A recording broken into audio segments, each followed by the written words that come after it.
Hey everybody, welcome to the channel. Drew here. With that said, I haven't started a video like this before, or should I say in a long time, but I'm gonna try to start doing it from now on. With that said, who dat? Drew that. Welcome back to the Drew Dat YouTube channel. Drew, obviously. The voice you heard is my younger brother, Desert Nord. Hey bro. Hey there. And obviously, as you guys see by the title of this, we're here to go through the good stuff that has happened in 2020. As I said on the most recent episode of the podcast, at the end of it, this is probably going to be a short video. There's no real script for this. It's just about us going through the stuff that we felt was good from 2020. And just talking about it, and just basically reminiscing about anything good that did happen in the last year. With that being said, what do you want to start with, bro? Well, there's not a lot in the summary there, but a lot of it has to do. A lot of the positives have to do with certain entertainment aspects, Mm-hmm. certain social effects of the changes we've gone through. Yeah. And then there's some bright spots here and there to be pointed out. Yeah. Obviously, through all of the darkness and chaos. Yeah. For example, the Mandalorian TV series on Disney Plus. That being Star Wars. Sure, that series has been kind of doing really well through the whole year. Yeah. It has been one of the bright spots for Star Wars fans like ourselves. And with it, the rise of the success of Gina Carano with it. Well, yeah, she had already been famous, of course. Yeah. Going back to 2017 at least. Going back to her UFC career. Sure, yeah, and that before, yeah. And also, she recently made an appearance on the YouTube channel of Drunk 3PO with an interview with Jay on that channel, which was actually very entertaining and wonderful to watch, by the way. Yeah, what I would say is that Gina's become a fixture in nerd culture at this point, which is different from previous years. Absolutely. I remember around the time of the Force Awakens launch, people assumed that Daisy Ridley was going to be that as Rey. Well, haha. Yeah. The joke's on us now. But from the interview that Drunk 3PO had with her, it does really feel like Gina Carano is actually nerd culture sweetheart at this point. Oh yeah, kind of like Evangeline Lilly has been. She's another one. Oh, what is she from? Well, she played I think what's her name, Eowyn in Lord of the Rings. I forget what her name was, but anyway, the elf chick. Was it the elf lady that wound up marrying Aragorn? Or the one that fights alongside Legolas? Yeah. Yeah, her. Yeah. The actress is Evangeline Lilly. Well, she also went on to play the Wasp in the Marvel Avengers. Yes, I know exactly who you're talking about then. But she's been a long time nerd, goddess, we'll say. Well, considering she plays an elf goddess in Lord of the Rings, goddess is a very easy term to use for her. But anyway, so the Gina has joined the ranks of the nerd goddesses. Absolutely, in 2020. And coincidentally, she's the thumbnail for this because she's going to represent the good of 2020. Yeah. So, with that being said, in terms of games, the good of 2020, Dreams comes to mind. MLB. Yeah, there's been a good few real good games that will transcend the year. Yeah, like sure. Dreams, MLB The Show was another good installment to that series for number 20. Ori and the Will of the Wisp was a good exclusive for Xbox, for console exclusive that is. although it's not anymore because now it's also on the Switch, to my knowledge. So it is what it is. Or maybe that's the previous game of the series. For better or for worse, we got the sequels in the Call of Duty and in the Assassin's Creed series. There's Ghost of Tsushima. Minecraft Dungeons was fun. Star Wars. Yep. We got more decent Star Wars in games, that being Squadrons. Yeah. Fall Guys was a surprise hit. Yep. Assassin's Creed Valhalla went well. When an Assassin's Creed game comes out and doesn't get overly negative reviews, something went well. For once. Sure, yeah, and they had only upward to go from there as far as I was concerned. There was Tony Hawk Pro Skater 1 and 2 Remake. Yep, remakes was a big theme this year. Wasteland 3 is decent. Spider-Man Miles Morales, which coincidentally became our platform here's Game of the Year.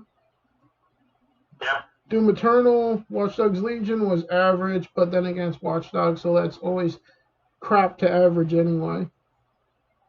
Yep. Sackboy: A Big Adventure is decent. Yakuza Like a Dragon's really good. Immortals Phoenix Rising is fun. There's Hades, which is alright, and Saints Row the Third Remastered. In terms of games, it was a decent year for games. It wasn't anything to rival like the year that Grand Theft Auto 5 came out in 2013, or the year that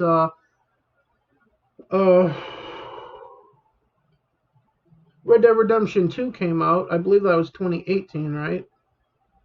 Sure.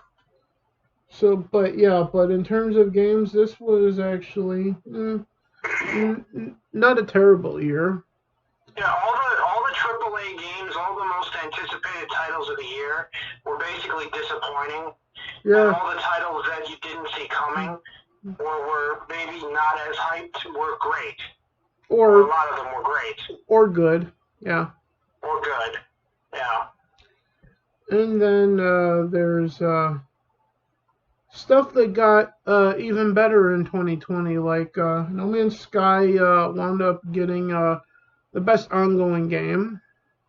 Yep. So No Man's Sky is still good, even though it's turbulence at the What time. we can say is they finally have gotten it to the point where No Man's Sky deserves to be in discussion as one of the better games ever made, whereas at first it was a mess. Absolutely.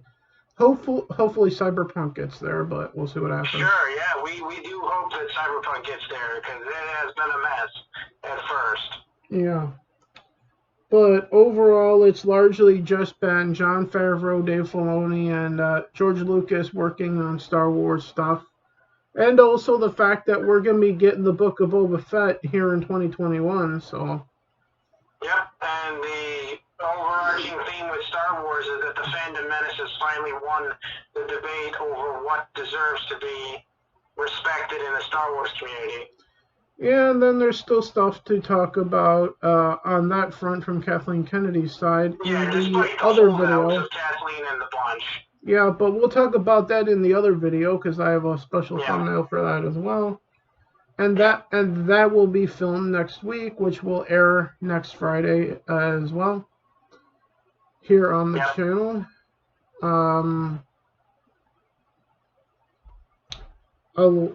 I guess you could say that finally a light has been shed on the election system here in 2020, but... Well, I would say that if everyone in the conversation was being honest, I would say that as far as that goes, everybody, when being honest, would say that there's problems now. Whereas before, you just had one side or the other saying there was problems. Some people would say that's still going on, but it's pretty hard to ignore that one side has spent the last 4 years saying things were wrong, and now the other side is saying things are wrong, and then you have the side that were previously saying things are wrong or saying things are fine. It's a lot of dishonesty, and the point being is that things are not okay, and pretty much everybody knows it if they're being honest. Yeah. Although, to switch gears to a slightly more positive note, because that's the whole idea of this particular video, the Drew Dat Games channel got a hell of a lot bigger in 2020 because of Miles Morales. Yep. Grew from 36 odd subs to nearly 250.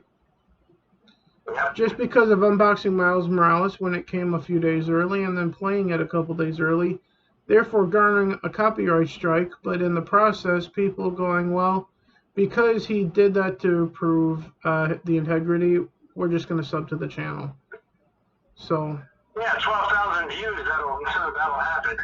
yeah, and from what I saw before I wound up deleting the struck stream in question, that wound up getting like 20 to 25,000 overall. Yeah. When it was said and done. So chalk that one up to memory because that's never going to happen again. Yeah. That was a fluke. That was probably a one-time thing.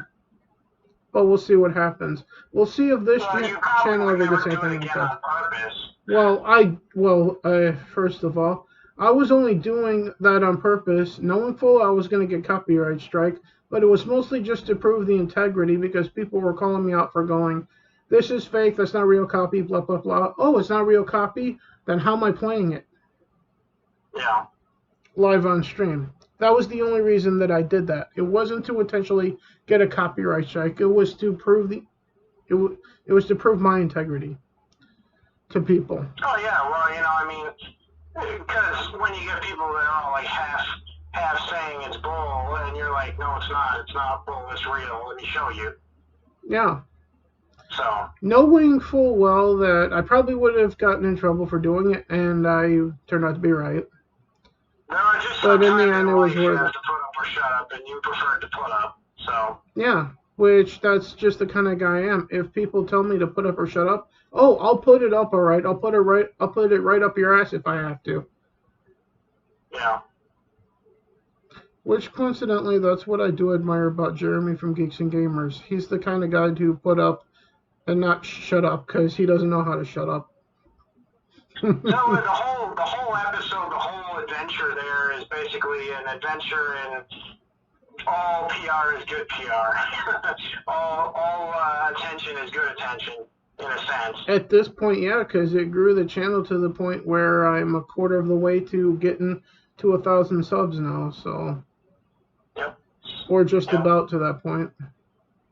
And once you get to 1,000 subs, then you can monetize shit like this. But most of what's going to be on that channel now isn't anything like this. It's just going to be mostly about me just playing games. And you know I'm not going to monetize anything like that. So, because it's not a good idea to try to monetize playing a game on the channel. Yeah, no kidding. I would only ever monetize this. Which, therefore, there's a lot of work to do on this channel to get to that point. That's for damn sure. Because we're only still at 10 subs here. So, here's to hoping that 2021 will lead to the kind of success that Drew Dat Games had in 2020 here on this channel. Or, for that matter, on the Twitch channel, even. Oh, yeah, if we keep creating good content and whatnot, just keep up, keep on. Well, considering that I recently, here in 2020, did something that I never thought I would do on YouTube, and that's film basically my screen of watching a trailer for something, and then therefore recording with the microphone, therefore my thoughts and opinions on what I was in the process of watching with the trailer for Star Wars The High Republic, or as I actually call it in the video, Soy Wars The Woke Republic. Because that's basically what it is. So, but yeah, so to summarize this little video here we have 2020, yeah. There's not a lot to say about the positives of 2020. There was some good stuff, but like we said, this was probably going to be a short video. Probably no more than 20 minutes, which we're at almost 15 now. The the next video of this next week, we'll be talking about the bad shit from 2020, and there's going to be a lot more of that. Yeah, no doubt a longer video. Because in that, we're actually going to talk about COVID and various things about that, Kathleen Kennedy's Star Wars, and countless other things that came about. Yeah, there's a lot to think of. And actually go more into the election, which apparently is still ongoing, but yeah. But that's where we'll go into that a lot deeper. With that being said, thank you for tuning in, everybody. Hope you guys enjoy our little discussion about the good stuff that happened in 2020, which wasn't much, but it was something at least. Well, of course, 2020 was something. It was a year unlike any other, probably, that hopefully we'll ever have to go through ever again, but who the fuck knows? We'll remember 2020 the rest of our lives, that's for sure. Absolutely. Some more than others, but it is what it is. With that being said, hit the like button, subscribe to the channel, hit the dislike if you didn't like any of this. Your support is appreciated regardless if you like or dislike the content. All I care about is your support for the channel. And with that said, may the Force be with us. May the Force be with you, George Lucas, Dave Filoni, and Jon Favreau, and the entire cast of the Mandalorian series. And thank God for Gina Carano in 2020. Yep. Later, guys. Bye-bye.